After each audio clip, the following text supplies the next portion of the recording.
Welcome back, everyone. You already know? Bam. We are section number 2. So, hey, like, comment, subscribe. Bam. All of it. The little notification button. Click on that bitch. And that way you can get notified, alright? I'm a little like, I'm never fucking tired. Never fucking tired.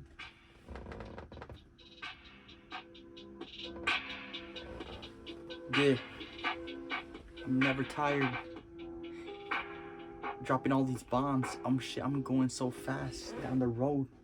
They see me like, damn, boy. You know, some next level shit, though. Okay, for real shit. Okay, for real. Alright.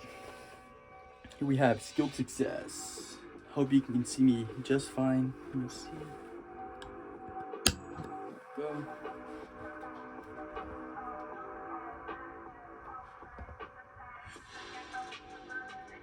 Okay, foundations, section number 2. The path to greatness. You were designed for accomplishment, engineered for success, and endowed with the seeds of greatness. That's fucking fire, dude. I'm gonna make a TikTok. I'm gonna make an Insta short on that, for real. Okay, we all have the potential to become truly extraordinary.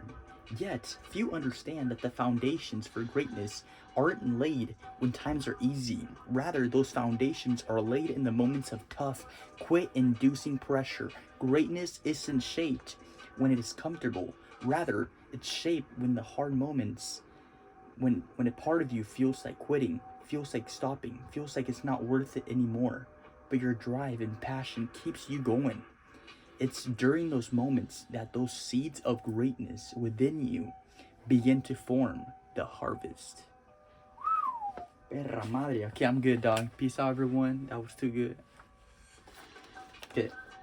Strategic allocation. Boom. Strategic allocation, you know? Okay, strategic allocation. Align learning with ambition. Align learning with ambition. If you chase 2 rabbits, you'll catch neither.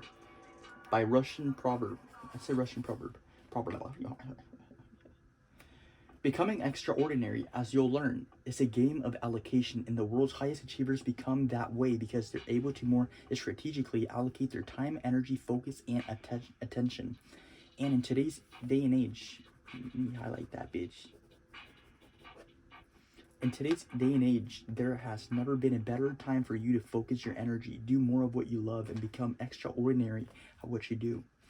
What you're about to discover may challenge how you view learning, and it certainly will challenge how you allocate your time, not just in the realm of learning, but in life. The simple fact is, time is the most valuable resource we have.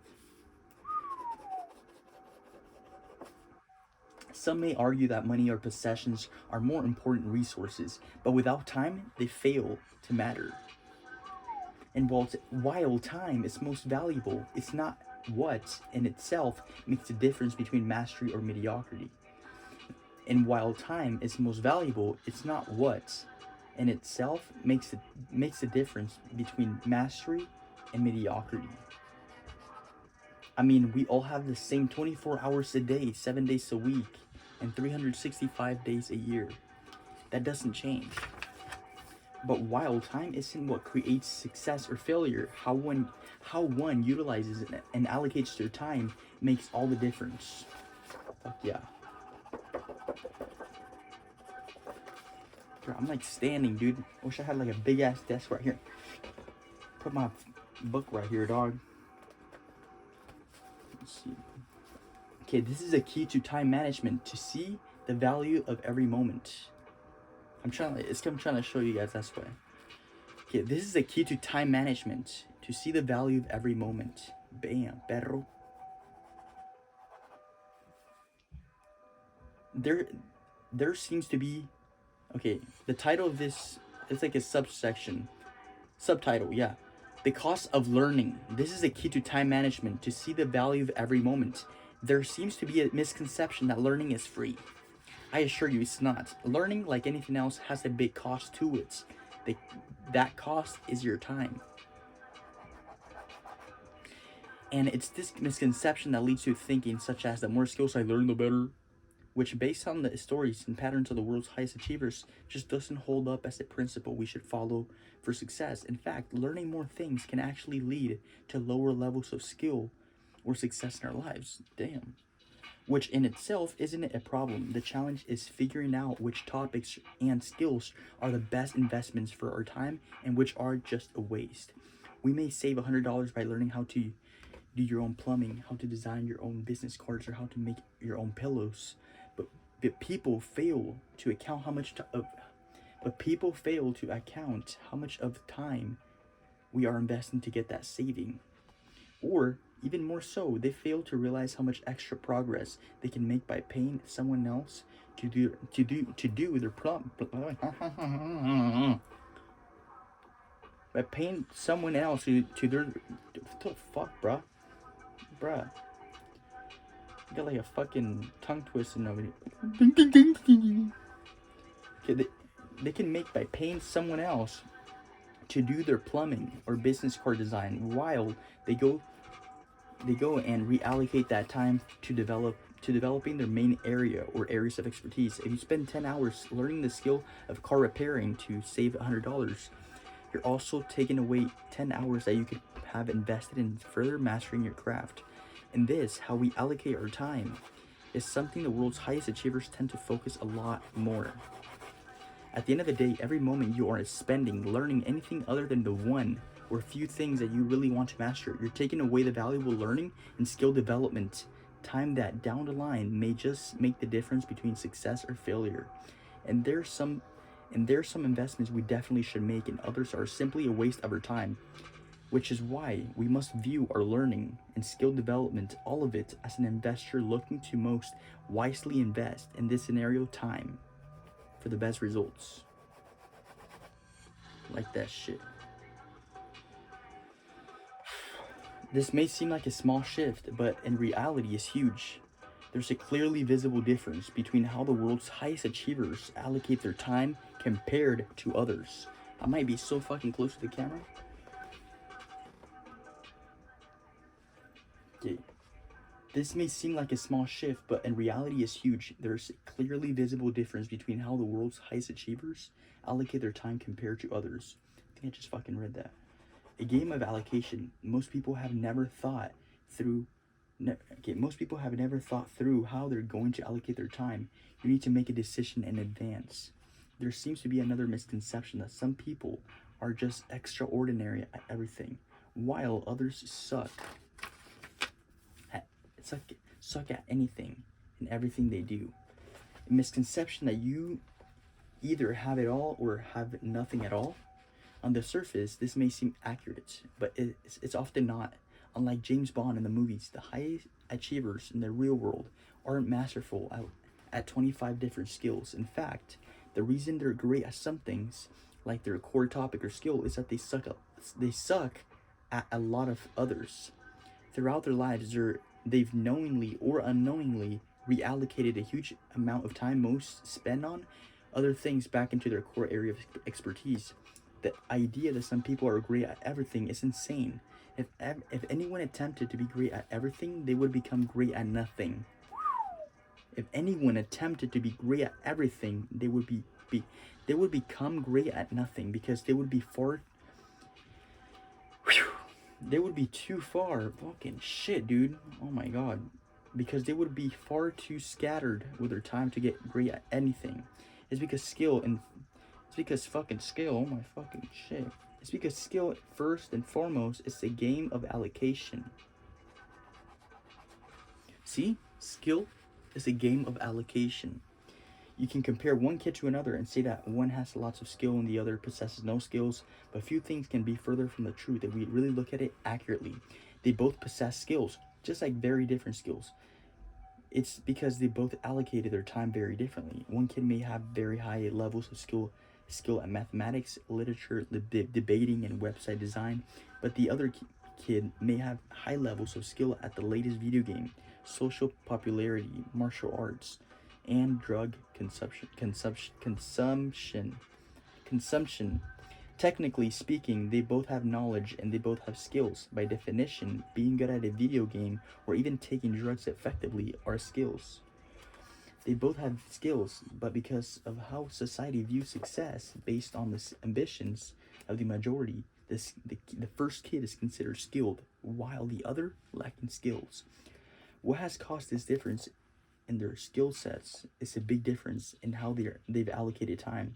The first kid reallocated a lot of time other kids would spend playing video games or hanging with friends, and has instead allocated that time to further develop his skills in mathematics or literature, which makes him better at those specific skills, but worse at video games or martial arts. Meanwhile, the second kid is highly skilled at video games and martial arts because he has reallocated a lot of his time away from getting good grades and has siphoned that time into playing video games or learning martial arts.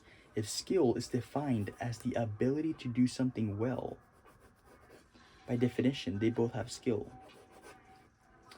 However, please understand, not all skills are equal.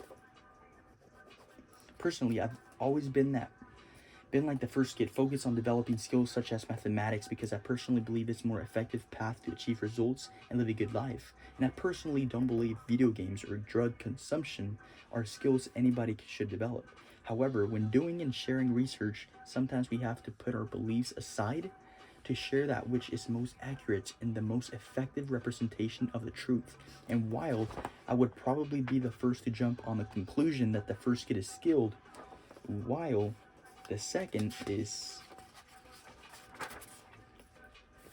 lacking skills, putting my personal beliefs aside, they're both technically skilled, just at very different things. Equally, we must understand that what might be a complete waste of time for one person might be a skill that another person has always wanted to develop. It's because, as we discussed, different people have different ambitions. It's Einstein's theory of relativity in the context of skill development and life choices. And whether something is great allocation of our time or a complete waste of it, it's dependent on its alignment with our ambitions. So if you've ever been confused as to what you should or shouldn't learn, adopt this philosophy. Whew, fuck. Align your learning with your ambitions. Generally speaking, those who reach the highest levels of mastery and success are those whose learning, what and how they learn, is aligned with their future ambitions. Meaning, if your ambition is to become one of the world's best musicians, you have to allocate a lot of time to that. The Beatles used to regularly spend between 5 and 8 hours a night performing in front of audiences, often between 5 and 7 days a week. Odds are, if you want to achieve those musical ambitions, you have to allocate time in a similar way. Furthermore, if you really observe and study high achievers, you'll find that they all, without any exceptions, have areas of inability and lack of skill. They all have shortcomings, and once again, that's what makes them extraordinary.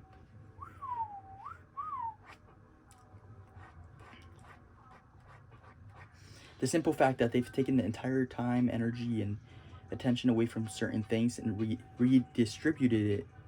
Okay. The simple fact that they've taken the entire time, energy, and attention away from certain things and redistributed it back to their main area of expertise. A great quote says, "The main thing is to keep the main thing the main thing." The main thing is to keep the main thing the main thing. I like that shit, homie. And that is one of the biggest things that makes the difference between those considered to have ordinary levels of skill and those who have become, oh my fucking shit, dude, and those who have become truly extraordinary. And if mastery isn't what you're after, then it's important to understand that the height of ambition, fucking shit, my fucking nose, dog. I'm not doing fucking cocaine. Fuck, dude. Literally, man, that's fucking itchy as fuck, nigga.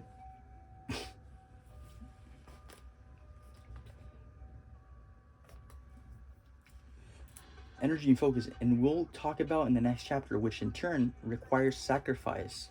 Think of it as a game of whack-a-mole. When you whack one in, another one pops up, and this continues over and over. Fucking fuck. And this is often what it's like when you look at the world's highest achievers. Their focus, even obsession with their craft, leaves a lot of moles, weaknesses all over the place.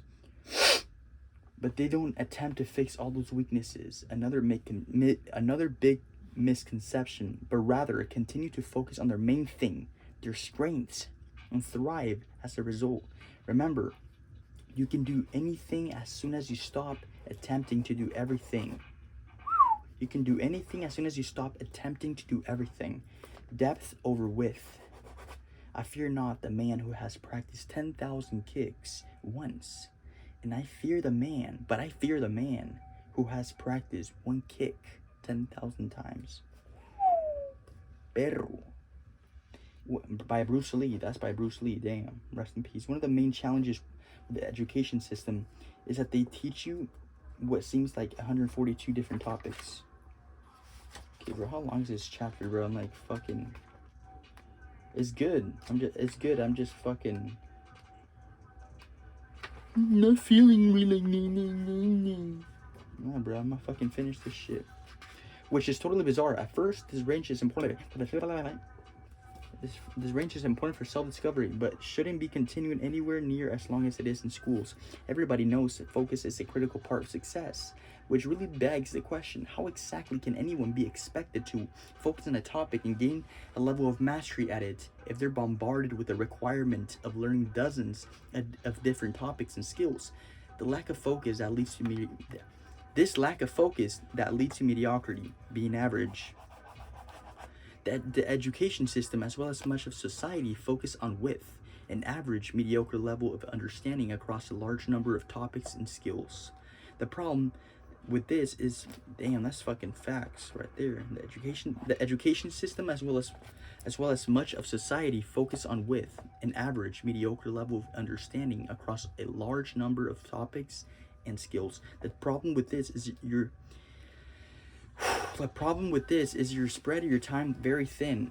You're dividing your time across dozens and dozens of topics. Meanwhile, the world's highest achievers focus far more on depth, a deeper mastery level understanding of one or maximum a few topic and skills. They still can some understanding of various topics, but for the most part, their expertise is mostly in one core area of craft, which means you're not allocating an hour a day to your music, but rather 5, 6, or 7 hours a day, which for obvious reasons skyrockets your level of skill at the main thing. Whether sports people like Michael Jordan, business and marketing experts like Richard Branson, or even the greatest war strategists through history like Napoleon, they all have the same thing in common. They have become masterful at a select amount of skills, often one skill, instead of becoming mediocre at many. Depth over width. Knowledge versus targeted knowledge. Take up one idea, make that one idea your life. Think of it, dream of it, live on that idea. Let the brain and muscles, nerves, every part of your body be full of that idea, and just leave every other idea alone. This is the way to success. Damn, bruh. Most fucking listen to this shit, dog. Even though I'm kind of like fucking.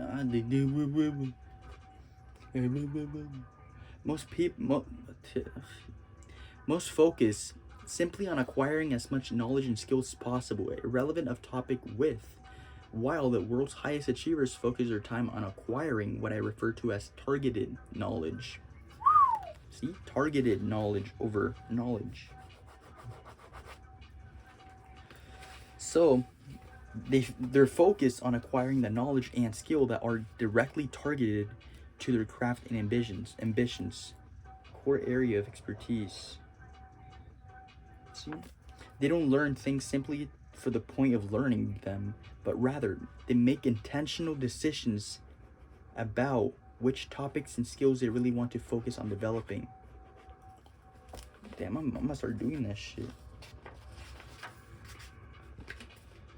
But why should we focus on mastering one or a few topics or skills rather than simply getting average or good at many like the education system wants us to? Well, the reason is that there are many reasons, of which the first is that people pay for experts and specialists. Most employers and companies want people who have high skill in a specific area. Customers, most often, people pay people who have a high skill level in a specific area. If you are selling an online course about how to paint your shed, 99%, if not 100%, of the customers will not care whether you passed or failed your mathematics exam. They care about the core skill they're paying you for. If you're working at a marketing agency and you begin to develop the skill of playing the violin in your part-time, you're not going to get a pay raise. As a result, it's because you're paid for your marketing skills, not your musical abilities. Hence, unless you're working multiple jobs and professions at the same time, your many skills are underutilized. The second reason is that scattering your time and attention across many topics and skills and statistically decreasing your odds of reaching mastery at anything. Think about it. If you have to divide your time across 8 different skills, you're not going to spend as much working on your main thing. And we know that the top 10% in any field, the masters usually earn between 80% and 90% of the income within that industry. The upside for those who reach mastery is multiplied. And we know that the top 10% in any field, the masters usually earn between 80% to 90% of the income within that industry. The upside for those who reach mastery is multiplied. Another reason is legacy. Those who become the best in the world tend to impact far more people, inspire more people, and leave a far greater legacy than whose are simply mediocre at a lot of different things, skills. Masters tend to get remembered and go into the history books. The fewer topics of skills you're developing, the more time you can reallocate back to your main area of craft, usually the thing you're most passionate about as well. And the greater your odds of succeeding within that skill. With that said, this doesn't mean you have to focus on only one thing. You can focus on mastering 2 or 3 if you want. Just be intentional about how you allocate your time, and know that the more targeted the knowledge and skill you seek are, the greater your odds of becoming truly great at something. The specialization model. Pursue one great decisive aim with force and determination, by Karl von Clausewitz.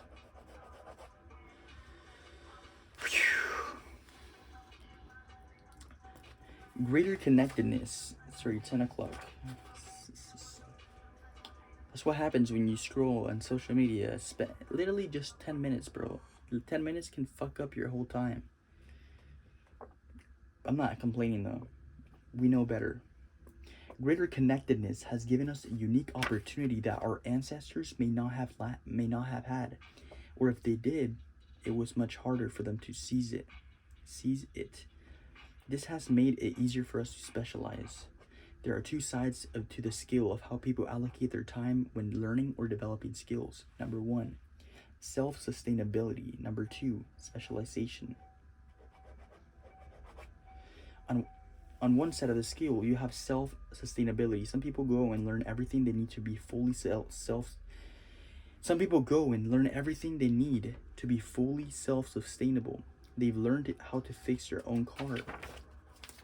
They've learned how to do their own plumbing. They've learned how to make their own furniture, sew their own clothes, and grow their own crops. And although at first the idea of self-sustainability, reliant on nobody, seems attractive, it has a lot of consequences. It often leads you to learning and doing a lot of things you really don't want to or don't like to do, and also leads to mediocre at a lot of things, with mastery at nothing. On the other side of the skill, you have specialization. This is where you become great at one core thing, which allows you to earn more and outsource other things because you're so focused on that main thing. You become masterful.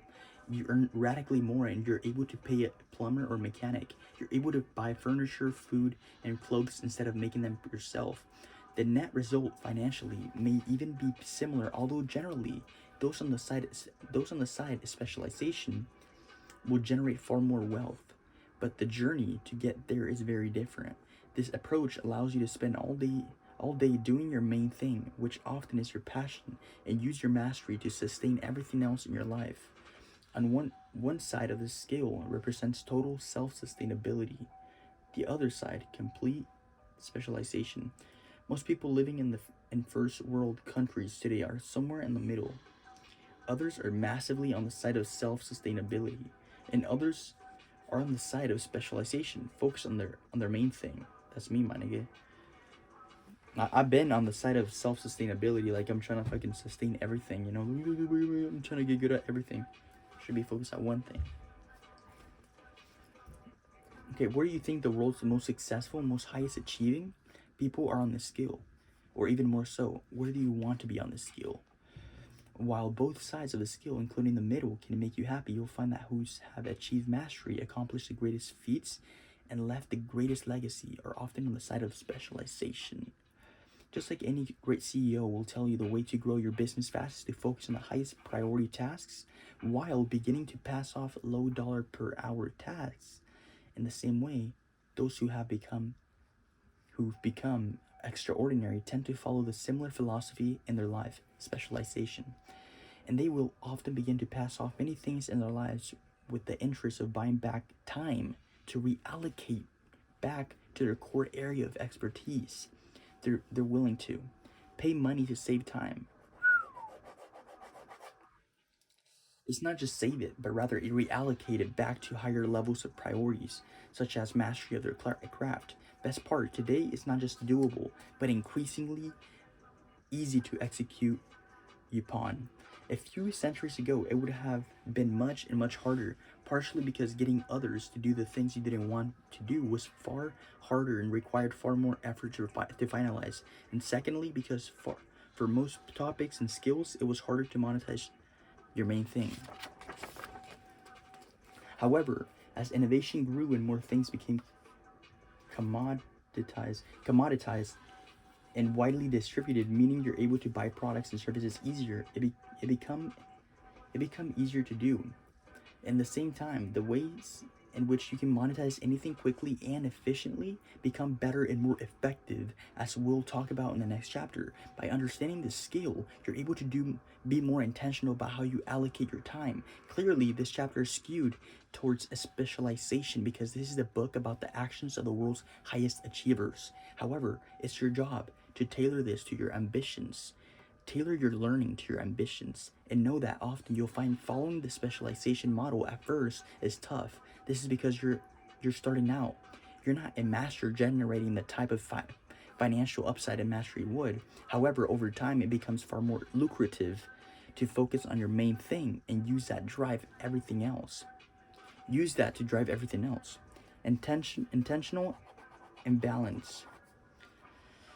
To succeed in your mission, you must have single-minded devotion to your goal.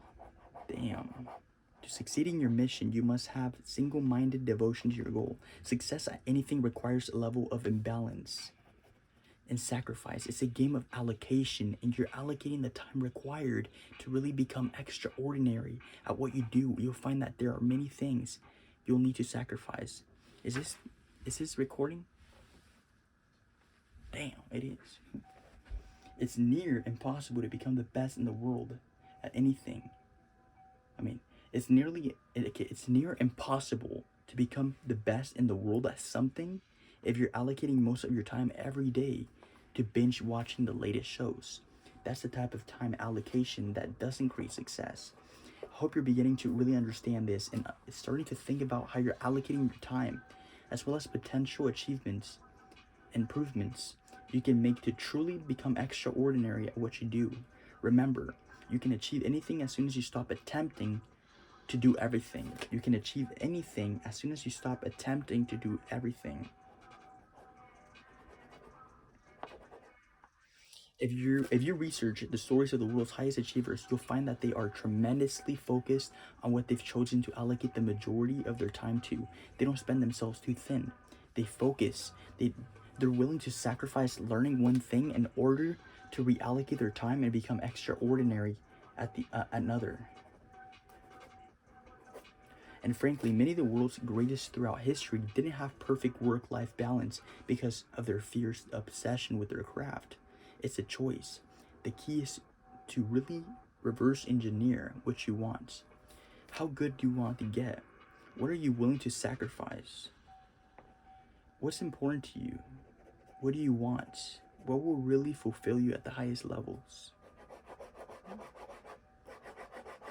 I'm asking myself those questions tomorrow. Becoming more intentional. Life isn't about finding yourself. Life is about creating yourself. Life isn't about finding yourself. Life is about creating yourself. By George Bernard Shaw. Deciding what is or isn't a good investment of your time is very contextual to you. It's very contextual to your ambitions, your preferences, and what you actually want your life to look like. Perhaps knitting your own sweaters, repairing your own car, or putting together your own furniture may be a great investment of your time. It's very contextual to you. And the goal with this chapter is not to tell you to make a big, rapid change in your life. Once again, it's contextual, but rather to give you new awareness and support to step up, to be more intentional with your actions. I implore you to think about learning and skill development like a wise investor or a chess master. You want to live in the present and enjoy the moment, but you also always want to be 5 steps ahead. You want to treat your actions like great chess moves, moving to your ultimate ambitions. Bam, perro. Okay, align your learning with your ambitions. It's about helping you understanding. It's about helping you understanding and take steps to tailor your actions and your learning to your ambitions. The world's most successful and happiest people are those whose actions are in great alignment with their ambitions. Boom, bitch. The most successful and happiest people are those whose actions are in great alignment with their ambitions. Extraordinary levels of skill and success are not a mystery, nor are they a result of good luck or good fortune, but rather the result of intentional action. Success doesn't happen by accident. It happens with intention. That was the end. But let me say that again. Extraordinary levels of skill and success are not a mystery, nor are they a result of good luck or good fortune, but rather the result of intentional action. Success doesn't happen by accident. It happens with intention. You know what I'm saying? That's it, bro. That's it.